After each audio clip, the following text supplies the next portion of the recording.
Hello बच्चों, स्वागत है आपका अपने YouTube चैनल अपना सिलेबस पर।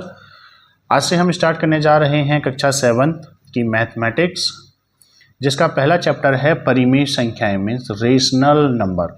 रेशनल नंबर को पढ़ने से पहले हम थोड़ा सा नंबर सिस्टम के बारे में पढ़ लेते हैं, जिसमें पहले आ रहा है हमारा प्राकृतिक संख्याएं। प्राकृतिक संख्याएं क्या होती हैं बेटा? प्राकृतिक संख्याएं, इनको हम नेचुरल नंबर्स बोलते हैं।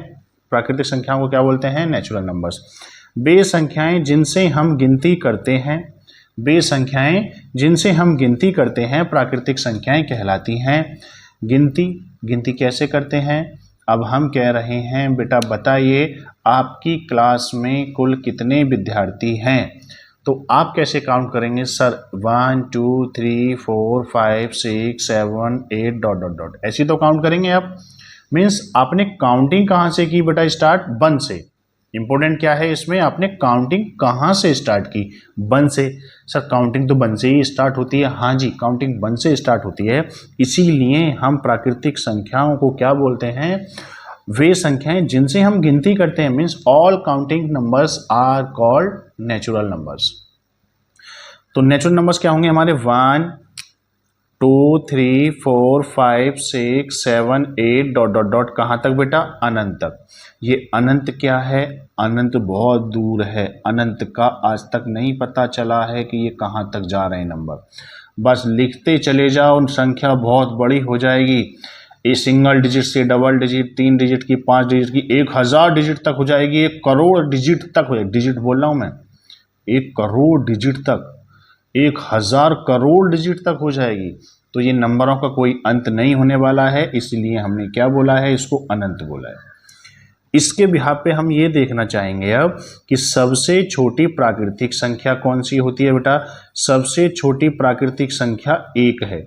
इनमें जैसा कि हम देख रहे हैं, सबसे छोटी प्राकृतिक संख्या कौन है बेटा? 1 है। तो सबसे छोटी प्राकृतिक संख्या 1 हो गई। ऐसे ही सबसे बड़ी प्राकृतिक संख्या अज्ञात, ऐसा नहीं पता, तो गिनते चले जाओ कौन सी संख्या होगी? नहीं पता। हमने कोशिश की 10,000 करोड़ तक पहुंच गए हम, ठीक है। तो 10,000 करोड़ से फिर स्टार्ट कर दो, 10,000 करोड़ 1, 10,000 करोड़ 2, ऐसे चलते जाओगे आप। तो ऐसे चलते जाओगे तो ये तो फिर कभी एंड नहीं होंगी, फिर से स्टार्ट हो गई है। तो ये क्या है? अज्ञात है जी। हम इसमें बड़ी संख्या नहीं बता सकते हैं, ठीक है। कोई भी आपसे पूछेगा बताइए सबसे छोटी प्राकृतिक संख्या कौन सी होती है, तो आपको आंसर देना है 1। और पूछते हैं अगर सबसे बड़ी प्राकृतिक संख्या कौन सी होती है, तो आपको आंसर देना है नॉट डिफाइन है जी। क्या है? नॉट डिफाइन, नहीं पता, अज्ञात है, ठीक है। नहीं पता का अज्ञात का नहीं पता, और अज्ञात का मतलब ये नहीं है कि आपको नहीं पता है, मतलब संख्या किसी को भी नहीं पता है। अज्ञात का मतलब ये है ना। पूर्ण संख्याएं आगे आती हैं बेटा। पूर्ण संख्याएं जिनको बोलते हैं हम होल नंबर। क्या बोलते हैं बेटा? Whole number. क्या होती हैं? प्राकृतिक संख्याओं में, इन संख्याओं में 1 को शामिल कर दें, मतलब प्राकृतिक संख्याओं में 0 को शामिल करने पर प्राप्त संख्याएं पूर्ण संख्याएं कहलाती हैं। मतलब इन संख्याओं में 1 2 3 4 में क्या 0 और शामिल कर देते हैं हम। प्राकृतिक संख्याओं में मात्र एक संख्या ऐड करनी है। क्या ऐड करना है? मात्र एक संख्या ऐड करनी है, और उसका नाम है 0। 0 को ऐड कर देंगे तो जो भी हमारे पास नंबर बनेंगे वो हमारे बेटा पूर्ण संख्याएं होंगी। देखिएगा 0 को मैंने शामिल कर दिया और यहाँ से ये सब आगे मेरे प्राकृतिक संख्याएं चल रही हैं। कैसी संख्याएं चल रही हैं बेटा? प्राकृतिक संख्या चल रही हैं। सिर्फ मैंने 0 को इसमें डाल दिया है, तो ये कैसी संख्याएं हो गई? हमारी पूर्ण संख्याएं हो गई। अब ऐसे ही इसमें क्वेश्चन बनते हैं, सबसे छोटी पूर्ण संख्या, ये पूर्ण संख्या है बेटा। सबसे छोटी पूर्ण संख्या क्या है? सर 0 है। वहाँ 1 थे, 1 से छोटी भी 0 आ गई है। ऐसे ही सबसे बड़ी पूर्ण संख्या क्या है? अज्ञात है, नहीं पता साहब। जब उसका नहीं पता था तो इसका कहाँ से पता लगेगा, ठीक है। अब आते हैं बेटा हमारे इंटीजर्स, मतलब पूर्णांक। पूर्णांक क्या होते हैं? ये जो पूर्ण संख्या हैं, क्या हैं? पूर्ण संख्याएं हैं। इन पूर्ण संख्याओं में सभी कैसी संख्याएं हैं? धनात्मक संख्याएं हैं। 0 ना तो धनात्मक होता है ना ही ऋणात्मक होता है, ये सभी धनात्मक हैं। इन्हीं संख्याओं के अगर ऋणात्मक शामिल कर लिए जाते हैं तो वो हमारी पूर्णांक बन जाते हैं। क्या बन जाते हैं बेटा? पूर्णांक बन जाते हैं। इनको हम I या Z से प्रदर्शित करते हैं। तो मैंने ये यहाँ से लिया है 0 1 2 3 4 डॉट डॉट डॉट अनंत तक जाएंगे। इधर -1 -2 -3 -7 डॉट डॉट डॉट ये भी अनंत तक जाएंगे। या इसको ऐसे अच्छा नहीं लग रहा तो हम इसको ऐसे लिख सकते हैं 0, यहाँ एक प्लस का है जिसके आगे कोई सिंबल नहीं होता। अगर मैंने लिखा यहाँ 5, मैंने लिखा 5 तो 5 है, तो इसका मतलब इसके आगे मैंने कुछ भी सिंबल नहीं लगाया है, तो यह बेटा धनात्मक है, पॉजिटिव है। अगर मैंने लिख दिया है 4 वो भी माइनस का, तो ये माइनस रिप्रेजेंट कर रहा है कि ये ऋणात्मक है। अगर नहीं लगा है तो धनात्मक है, लगा है तो ऋणात्मक है। यहाँ कुछ भी नहीं लग रहा है, इसका मतलब ये धनात्मक है। अब ये हिडन है कि ये धनात्मक है, ये सब ऋणात्मक है। तो अभी क्या किया है हमने, ये प्लस का 1 है धनात्मक, माइनस का 1 है ऋणात्मक, तो हमने दोनों संख्याओं को ऐसे लिख दिया। प्लस माइनस 2 भी है, प्लस का 2 भी मौजूद है, प्लस माइनस का 2 भी मौजूद है, प्लस का 3 मौजूद है, माइनस का 3 भी मौजूद है, 4 मौजूद है, प्लस का माइनस का 4। तो ऐसे ही डॉट डॉट डॉट ये भी कहाँ तक जाएंगे बेटा, अनंत तक जाएंगे। अब यहाँ आते हैं जरा, सबसे छोटी पूर्णांक संख्या कौन सी होगी। अगर मैं यहाँ तक देखूँ तो सबसे छोटी संख्या 0 नजर आ रही है, लेकिन 0 से छोटा -1 होता है, तो इसका मतलब -1 छोटी हो जाएगी। अब आप कहोगे सर -1 छोटी है तो फिर तो -2 भी छोटी है, -3 छोटी है, -3 से तो -4 छोटी है, सर -4 से तो -100 छोटी होगी, आगे आएगी, हाँ आगे आएगी, तो -100 से -10,000 भी होगी। तो डॉट डॉट डॉट सर ये तो बढ़ती जा रही है, इसका छोर हाथ नहीं आने वाला है। जैसे ऊपर से नहीं आ रहा था ऐसे नीचे से नहीं आएगा। इसीलिए सबसे छोटी पूर्णांक संख्या भी अज्ञात है और सबसे बड़ी पूर्णांक संख्या भी अज्ञात है, इसमें नहीं पता। ठीक है बेटा, यह इम्पोर्टेंट है, इसके नंबर सुन लीजिएगा। अगर हम मान लीजिए हम कभी क्लास में पूछते हैं ना बच्चों से कि बेटा बताइए पूर्णांक क्या होते हैं, तो पता है बच्चे क्या जवाब देते हैं, बहुत गंदा सा जवाब देते हैं, ऐसा मन करता है पकड़ के कूट दो इन्हें। बच्चे कहते हैं सर वे संख्याएं जो धनात्मक भी होती हैं और ऋणात्मक भी होती हैं पूर्णांक कहलाते हैं। अब बच्चे ने देखा ये है, लेकिन एक चीज उसने नोटिस नहीं की, 0 1 हाँ धनात्मक भी हैं ऋणात्मक भी हैं, लेकिन बेटा इनके बीच में भी नंबर होते हैं। अगर आप बोलते हैं ना सर वे संख्याएं जो धनात्मक भी होती हैं ऋणात्मक भी होती हैं पूर्णांक होते हैं, नहीं, गलत बात है। अब आपने बोला 1 हाँ पूर्णांक है, मैंने तुरंत ले लिया 1.1। बताइए इसमें कहीं 1.1 आया, नहीं आया, जबकि ये धनात्मक है। और आप ऐसे ही तो बोलते हो जो संख्या धनात्मक भी होती हैं ऋणात्मक भी होती हैं पूर्णांक कहलाती हैं। क्लियर, समझ गए ना, इसका मतलब हम गलत बोल रहे हैं। जब भी आपसे कोई पूछता है पूर्णांक क्या होते हैं, मीन्स इंटीजर्स क्या होते हैं, तो आपको जवाब देना है 0 +- का 1 +- का 2 +- का 3। आप ऐसे कभी नहीं बोलेंगे कि वे संख्याएं जो धनात्मक भी होती हैं और ऋणात्मक भी होती हैं। तो मैंने तुरंत दे दिया ना 1.1, देख लो इनमें 1.1 तो था ही नहीं। 1 के बाद सीधा 2 आया, 2 के बाद सीधा 3 आया। और पूर्णांक का एक्चुअल मतलब क्या है, पूर्णांक का मतलब है पूर्ण अंक, मतलब पूर्ण और अंक, मतलब इंटीजर्स का मतलब, इसका मतलब हो गया कंप्लीट नंबर। कंप्लीट नंबर मतलब 1, ये 5 मेरा कंप्लीट नंबर है, 5 मेरा कंप्लीट नंबर है, 9 मेरा कंप्लीट नंबर है, 7.2 ना जी ना, ये कंप्लीट नंबर नहीं है, ये तो डेसिमल में आ गया, दशमलव में, तो ये मेरे कंप्लीट नंबर नहीं है, ये धनात्मक है लेकिन, है ना। तो 1 के बाद सीधा 2, 2 के बाद सीधा 3, 3 के बाद 4, कोई डेसिमल वाला नहीं आने वाला है, मतलब पूर्ण अंक है जी, पूर्ण अंक होगा, दशमलव वाला नहीं होगा। समझ गए, उम्मीद है आप समझ गए होंगे। अब आते हैं बेटा हम अपने फर्स्ट चैप्टर की, जो हमारा चैप्टर का नाम है परिमेय संख्याएं, उसकी परिभाषा पर। ठीक है, देखिए बेटा आते हैं परिमेय संख्याओं पर। क्या होती हैं परिमेय संख्याएं, इसकी डेफिनेशन देख लीजिएगा। वे संख्याएं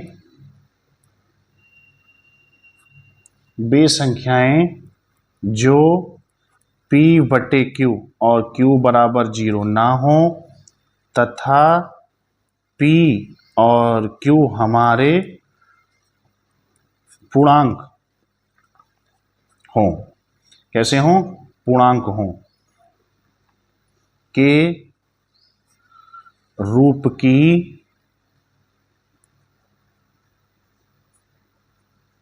होती हैं। परिमेय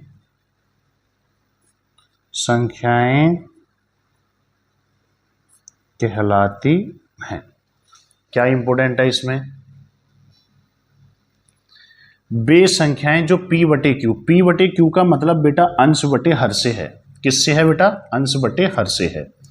p बटे क्यू का मतलब मेरा अंश बटे हर से है, मतलब ये मेरा अंश है और ये मेरा हर है। वे संख्याएं जो अंश बटे हर में होंगी, और हर में मेरा क्या है बेटा? यहाँ क्यू है। कंडीशन ये है कि क्यू जीरो नहीं होना चाहिए। क्या नहीं होना चाहिए? क्यू जीरो नहीं होना चाहिए, तथा P और Q हमें ये पता होना चाहिए कि ये कहाँ से आ रहे हैं। कहाँ से आ रहे हैं बेटा? P और Q कहाँ से आ रहे हैं? पूर्णांक से आ रहे हैं। और पूर्णांक मैंने आपको अभी बताया था, पूर्णांक क्या होते हैं? 0 +-1 +-2 +-3 +-4 डॉट डॉट डॉट, ये सभी क्या हैं? हमारे पूर्णांक हैं। ठीक है, तो एग्जाम्पल में मैंने लिया 2/3। कितना लिया बेटा? 2/3। 2/3 में जैसा कि हम देख पा रहे हैं, ये तो मेरा P है और ये है मेरा Q है। 2 मेरा P है, P बटे Q के रूप में, मतलब अंश बटे हर के रूप में है। Q जीरो नहीं होना चाहिए। हाँ जी, जीरो नहीं है, यहाँ पर 3 है Q। ठीक है बेटा, तो यह मेरी कैसी संख्या बना? अभी मेरे को ये भी चेक करना है, P और Q क्या पूर्णांक में होते हैं? मतलब बताइएगा, 2 और 3 पूर्णांक में होता है? हाँ, 2 और 3 पूर्णांक में होता है। तो यह मेरी संख्या बन गई परिमेय। कितनी कंडीशन को पार किया इसने बेटा? सबसे पहले अंश बटे हर में होनी चाहिए, एक कंडीशन। दूसरी कंडीशन हर जीरो नहीं होना चाहिए, नंबर 2 कंडीशन हो गई।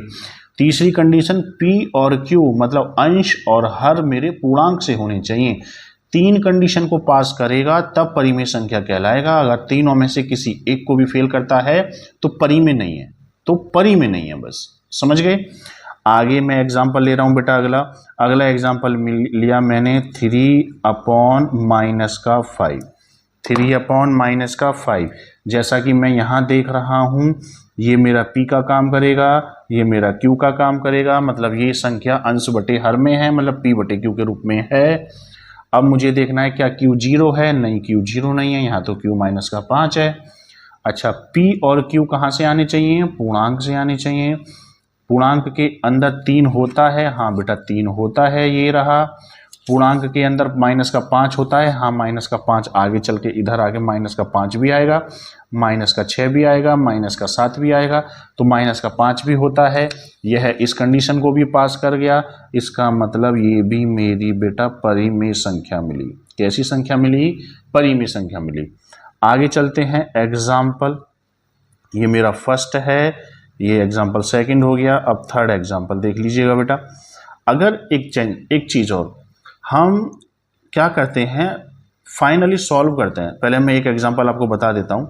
मैंने लिया √2/3। कितना लिया बेटा? √2/3।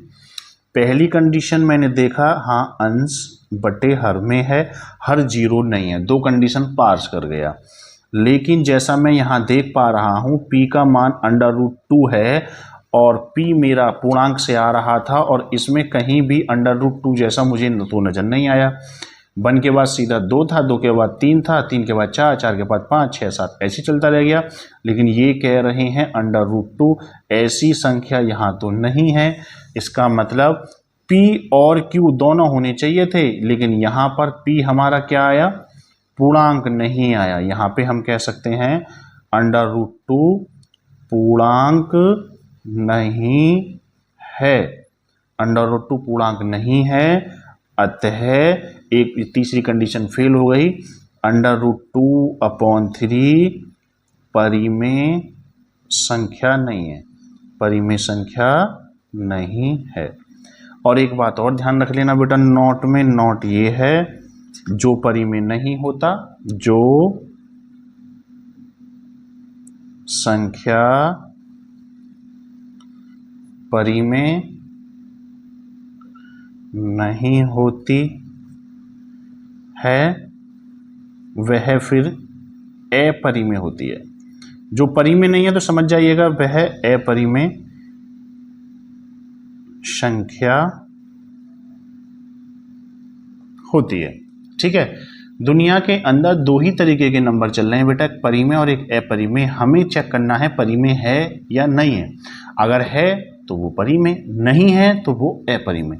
जैसा कि मैंने यहाँ देखा, यह संख्या मेरी परिमेय नहीं निकली तो यह संख्या मेरी अपरिमेय हो जाएगी। ठीक है, एक छोटी सी बात ये है बेटा, बच्चों के थोड़ा सा दिमाग में जहन में ये रह जाता है कि 1.2 अपॉन मान लीजिएगा